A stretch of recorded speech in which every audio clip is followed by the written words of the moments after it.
Valerian and Laureline, you have less than 10 hours to find the threat and eliminate it. Let's get to work.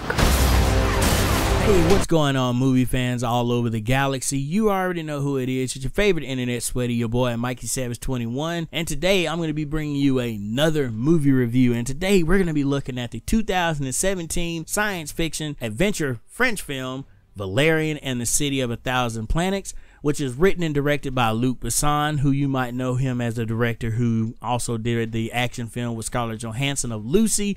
And this movie stars Dane DeHaan as Valerian and Cara Delevingne as Laureline. And from what I'm looking at it, this is being credited as the most expensive European and independent film ever made. Now, getting to the actual story of Valerian. Basically, this film takes place in the 28th century where special operatives Valerian and Laureline work together to maintain order throughout the human territories. Under a special assignment from the Minister of Defense, the duo embark on a mission to Alpha, ever-expanding metropolis, where diverse species gather to share their infinite wisdom and knowledge and culture with each other. When dark forces threaten the peaceful city, Valerian and Laureline must race against time to identify the menace. Also jeopardizes the future of the universe. Ooh, that's a mouthful. Okay, so I just got through seeing it and I'm half and half on it. So this is what I'll say about Valerian and the City of a Thousand Planets. I thought it started off really strong with the introduction of the different races and everything, and how Alpha came to be known as this planet of 1,000 cities basically, and how you saw that the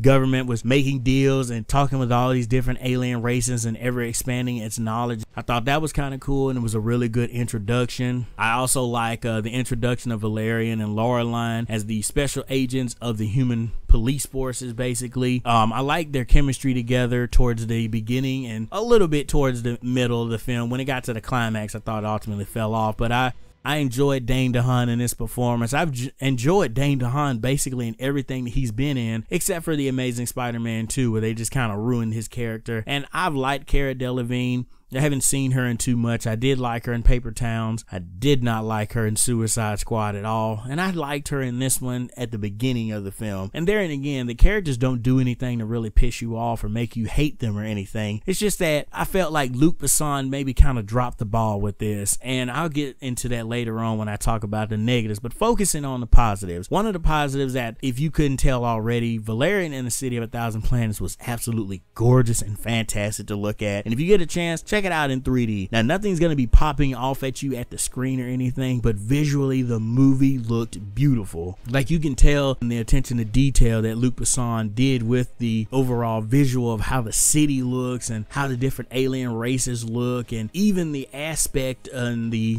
ratio of how huge this planet is and how it's made up of, again, of all of these multitude of races and people that ultimately come together to share their knowledge. And that right, I think the film was beautiful. And there and again, I want to talk about Dane DeHaan and Cara Delevingne. I thought they were great in this film. I thought Luc Besson was able to get basically a good performance out of them. I won't say a great performance, but I'll say a good performance. And one of the other things that I feel like I have to talk about that was a positive was the action. The action was definitely on par in this movie. The gun fu that was going on, or certain scenes where you have Cara Delevingne snapping people's arms in two and everything, or you have Dane DeHaan running and shooting this gun and doing all this little cool action spy stuff in a way. And it's really cool to see how the 28th century interprets the police and the government and everything in terms of their weaponry and everything that they use, because again, I felt like I was looking at a spy film in a way in space, because some of the gadgets they had look really cool. And unfortunately, that's where the positives end.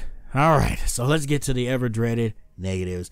First negative I'm going to start off with is the problem that I had with the use of Rihanna in this movie. I'm not saying anything bad about Rihanna, but I felt like they just had her in here just to have her in here. The scene that she has with Dane DeHaan and eventually with Cara Delevingne, I felt was wasted. The scene really didn't mean anything, and it wasn't really that heartfelt. And One of the other things that I feel like that I have to talk about that's blatantly obvious is, again, this is based off of a French science fiction comic series, Valerian and Laureline, and it's very obvious because this looks like it took a bunch of stories and tried to cram it into one long 2-hour film. Sometimes that works and sometimes that doesn't work. I felt like Luc Besson was like, okay, I want to tell this story, but I don't have that much time, so I'm just going to cram a bunch of stories together basically and try to make this as airtight as I can. And I think what he should have did is he should have took maybe a couple of issues, maybe like 1 or 2, put them together, drafted a script from that, released the film. Don't have it be 2+ hours, maybe have it be like an hour and a half, maybe a little less than that, maybe 90 minutes at the most. Introduce us to the characters and everything, and then let the audience see it. Then if they like it, then you make a sequel and you can start adapting more of them. But don't just take all the barrels and just start throwing them in there together. And I think that's what the plot suffered from. One of the other things I felt like I have to mention as well was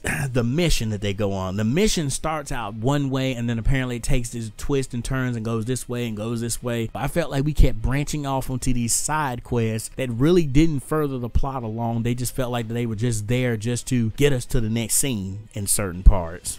Overall, I think the first half of the movie is solid, but once we get to like the climax of the film and the big reveal and then ultimately the ending of the film, I felt like it was just shoehorned and felt like that they just shoved a whole bunch of mess in there trying to make this film work, trying to make it even more visually beautiful. And again, it was visually beautiful, but that's not enough to warrant an expensive film like this. But in terms of a score, I'm giving Valerian and the City of a Thousand Planets 6 out of 10. Like I said, that first half I thought was solid, but then the rest of the film just kind of took a steep dive and it never recovered from it, unfortunately. And in terms of how many cups I'm going to give this film, out of 6 cups, I'm going to give this film 3 cups. Hashtag how many cups. Thank you as always for watching this review. If you liked the video, please remember to subscribe to the channel, and also make sure you like and comment down in the comment section below what you thought about Valerian and the City of a Thousand Planets. Do you plan to check it out? Are you a fan of the comic books? What are the comic books like? Are they any better than the movie? And as I always say, remember to become a savage, stay a savage. Peace out, y'all.